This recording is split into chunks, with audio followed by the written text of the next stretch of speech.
Hello guys, welcome to my another new mini blog. আশা করি সবাই ভালো আছেন। আলহামদুলিল্লাহ আমি অনেক ভালো আছি। এখন আমরা আছি নাটোর। নাটোর বেশ কিছু জায়গার জন্য বিখ্যাত, আপনারা সকলেই জানেন। এখন আমরা যাচ্ছি নাটোর উত্তরা গণভবনে। সম্পূর্ণ ভিডিওটি দেখলে আপনারা বুঝতে পারবেন নাটোর উত্তরা গণভবন দেখতে এক্স্যাক্টলি কেমন, সেখানে দেখার মতো কি কি আছে। তো বন্ধুরা, আজ আমরা এসেছিলাম নাটোর ঐতিহাসিক উত্তরা গণভবন দেখতে, কিন্তু দুঃখের বিষয় আমরা একটু দেরি করে ফেলেছি। উত্তরা গণভবন সকাল 10টা থেকে বিকাল 4টা পর্যন্ত খোলা থাকে, আর আমরা পৌঁছেছি বিকেল 5:30টার পরে, তাই আর ঢুকতে পারলাম না। পরবর্তীতে কোনোদিন আসবো আবার ইনশাআল্লাহ, আর তখন অবশ্যই ভিতরে সবকিছু আপনাদেরকে দেখাবো। গাইস, আমরা উত্তরা গণভবনে ঘুরতে গেছিলাম, দুঃখজনক এখন সময় শেষ হওয়ার কারণে ঢুকতে পারেনি। তো আমাদের পরবর্তী টার্গেট রাজবাড়ি, নাটোর রাজবাড়িতে ঘুরতে যাচ্ছি, দেখি সেখানে আমাদের ঘোরা সফল হয় কিনা। ভিডিওটি সম্পূর্ণ দেখবেন। তো বন্ধুরা, এখন আমরা চলে এসেছি নাটোরের ঐতিহাসিক রাজবাড়ির সামনে। চারপাশে সন্ধ্যার হালকা আলো, মানুষের ভিড় আর দারুণ একটা প্রাণবন্তন পরিবেশ। এই রাজবাড়িতে সাধারণত 40 টাকা করে টিকিট কাটতে হয় ভেতরে ঢোকার জন্য, তবে আমরা এসেছি সন্ধ্যাবেলা, তাই ভাগ্য ভালো কোনো টিকিট ছাড়াই ঢুকতে পারছি। তাহলে চলো রাজবাড়ির ভেতরের দিকটা ঘুরেই দেখি, আর তোমাদেরও নিয়ে যাই এই ইতিহাসের সৌন্দর্যের মাঝে।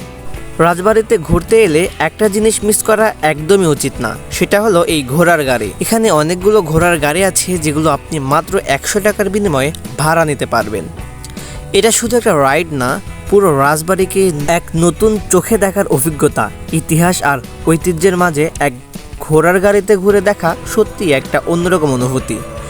তাই কেউ যদি নাটোর রাজবাড়িতে আসেন তাহলে এই ঘোড়ার গাড়িতে একবার ঘুরেই দেখবেন, মাত্র 100 টাকায় ঐতিহাসিক সফরের স্বাদ।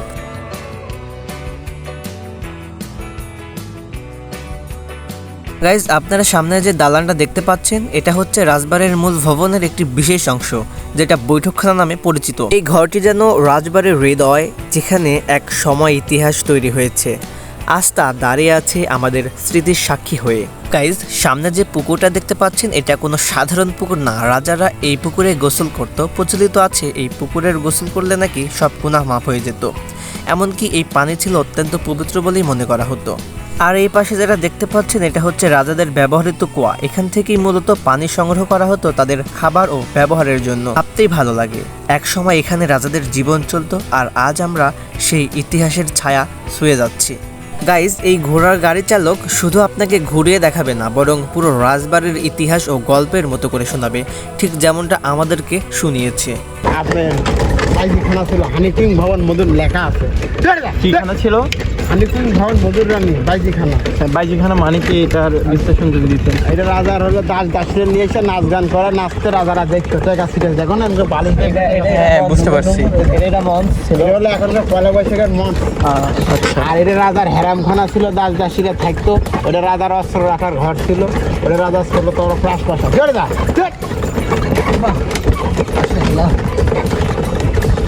তো গাইস, এখানে মূলত আর এটা হলো রাজার শিয়ামলি আপনার গোসলখানা ছিল। ওটা রাজার ফাঁসির কূপ ছিল। ওটা রাজার হাওয়াখানা ঘর। এটা রাজার ছোট তরফ রাজপ্রাসাদ। তরফ মানে বুঝলাম না। দুইটা সাল দত্তক নিচে রাজার বয়স সাল হয়নি রানী ভবানী। হ্যাঁ হ্যাঁ, এই যে মুক্তিগুলো দেখতে পারেন, সব মুক্তি বানানো আছে রাজার। পিছে টাকা দেখতে নিয়ে আছে ছবি মামা, এই প্রত নিদর্শনীগুলো মূলত কত খ্রিস্টাব্দে এটা তৈরি করা হয়েছে? এটা কি আপনি 1700 পারা 300 বছর, 350 বছর, প্রায় 350 বছরের পুরনো প্রত্যন্ত ভবনে আমরা এখন প্রবেশ করছি। আর এটা হলো রাজার ঝর্ণা ছিল ফুলের বাগান। আমরা যে প্রবেশ করলাম এটা কি ছিল? এটা হলো রাজার কালী মাতা মন্দির, সেই আমলে এগুলো ভেঙে গেছে সারিতে পাই যা। আর এটা রাজার পরীক্ষা ছিল, শত্রু রাজা আক্রমণ না করতে পারবে। আমরা যে ঢুকতেছি, এটা কিসের গেট? এটা রাজার জেলখানার গেট, পাশেটা হলো জল্লাদের ঘর। এখানে মূলত কোন মাসটাতে বেশি পর্যটক আসে এখানে? আপনি এটা হলো জানুয়ারি ফেব্রুয়ারি, পিকনিকের 3 মাস লোক আটে না। আপনারা যে ভবনটা সামনে দেখতে পাচ্ছেন, এটা কোনো সাধারণ ঘর নয়। এটা ছিল রাজাদের কোর্ট বা আদালত ঘর। এখানে বসে রাজারা প্রজাদের নানান অভিযোগ শুনতেন, বিচার করতেন এবং রাজ্য শাসনের গুরুত্বপূর্ণ সিদ্ধান্ত নিতেন। এটা ছিল এই জায়গা, সেখানে ন্যায় বিচার আর প্রশাসনের মূল কেন্দ্র ছিল। কোর্টরুম শুধু ঘর নয়, এটা ছিল রাজত্বের হৃদয়। আজ আমরা যা দেখছি তা এক সময়ের বাস্তব শক্তির প্রতিচ্ছবি। দেখেন এটা কিসের এটা রাজার বড় তোর 5-7, এটা রাজার সেই আমলেরই রথ পূজা হয়। ধরে যা, ধর। বড় তোর মালখানা এটা। ধরে যা, ধর। গাইজ সামনে দেখা যাচ্ছে এটা হচ্ছে রাজপ্রাসাদ।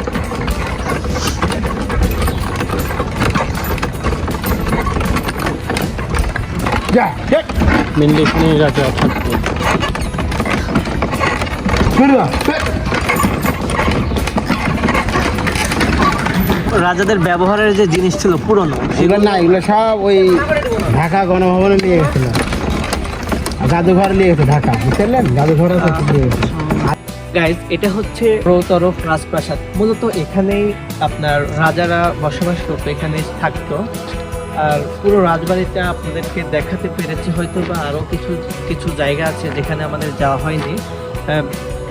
সন্ধ্যা লেগে গেছে, আমাদেরকে সব জায়গায় ঢুকতে দেওয়া হচ্ছে না, তবুও যতটুকু পেরেছি আপনাদেরকে দেখানোর চেষ্টা করেছি। আশা করি ভিডিওটি ভালো লেগেছে, এবং ভিডিওটি ভালো লেগে থাকলে চ্যানেলটি অবশ্যই ফলো এবং সাবস্ক্রাইব করে রাখবেন।